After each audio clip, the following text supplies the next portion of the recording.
her bullying tendencies. She can't stand to see Nadia having such a good time and being the life of this party. So she actually takes Nadia's old photos over in the hopes of humiliating them. But thankfully the couple managed to have a good laugh and just take the high road.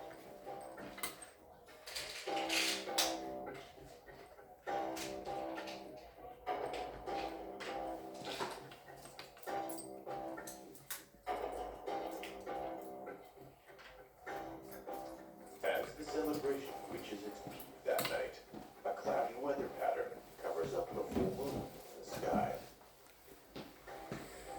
Then the power goes out.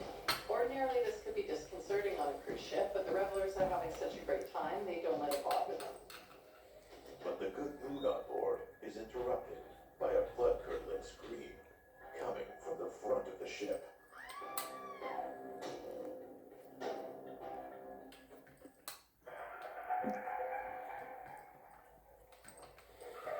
July 12th, 2003. Woodhaven High School students are gathering for their 10-year reunion on a luxury pleasure cruise along the rivers of Pennsylvania. The big surprise of the evening is that nerdy Nadia Green has grown up to become Dr. Nadia, along with her handsome husband, Sean. Everyone was amazed when Nadia walked in. She was gorgeous. She was a doctor now, married to a really handsome husband. So I guess that was a total surprise to a lot of people. But while Nadia introduces her husband to her old friends, not everyone is excited to see her, including Helen Turnbull. The former prom queen has grown up into a jealous, unemployed college dropout. But after doing her best to embarrass Nadia, Helen only ends up embarrassing herself and storms off in a jealous rage. But the good mood turns tragic when suddenly the power goes out, and the music is replaced by a blood-curdling scream. Woodhaven students follow the crew member holding a flashlight, only to discover a body lying in a pool of blood. Suddenly, the lights turn on, revealing the true horror of what happened.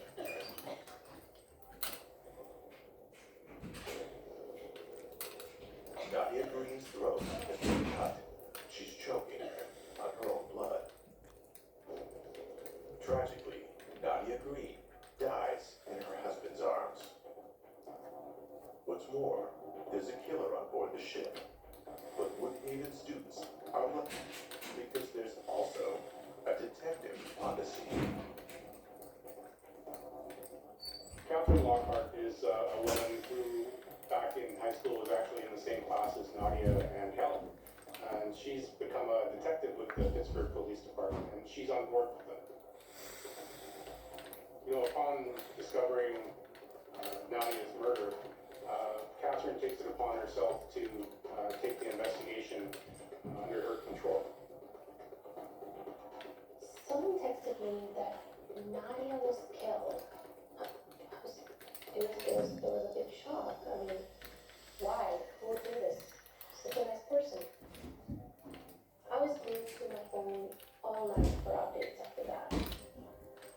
Detective Lockhart tells some of the crew to take Sean to an isolated area, and also to section off the ship and cover the victim's body. The ship is now a crime scene. I heard Captain Lockhart was on board fighting the investigation. I always liked her. She was a very smart person.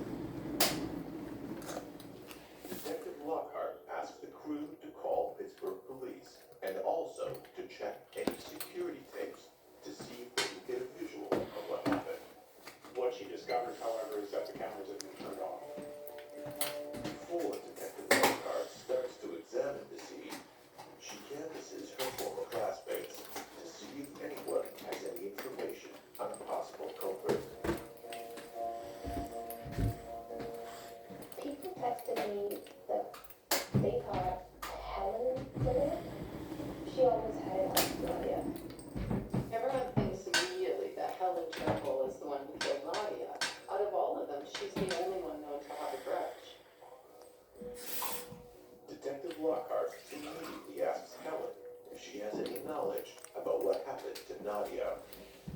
I think given, Catherine's knowledge of the relationship between Nadia and Helen, and probably everybody else there knew that there was animosity between the two, Helen would naturally be, a person of interest in the investigation right off the bat. But Helen claims to have been in the bathroom the whole time. When the lights went out, she heard the screaming, and she didn't feel it was safe to come back out until the lights went off.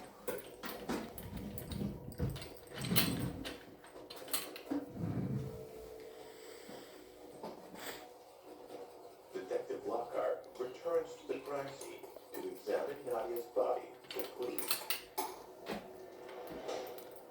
Detective Lockhart notices a slash along the base of Nadia's neck. Whoever killed her used a blade of some kind. But then, Lockhart notices something she didn't see before. Upon examining Nadia's body, Catherine discovers that her hand is holding on to a clump of hair. So this is very important evidence for the investigation, and it indicates that there's likely been a struggle of some kind, and Nadia was trying to defend herself. After sealing the evidence, Detective Lockhart is approached by a crew member. When the crew member went to investigate, she found that the circuit had been flipped. Now this could mean it was just an overridden circuit, or perhaps someone did it deliberately.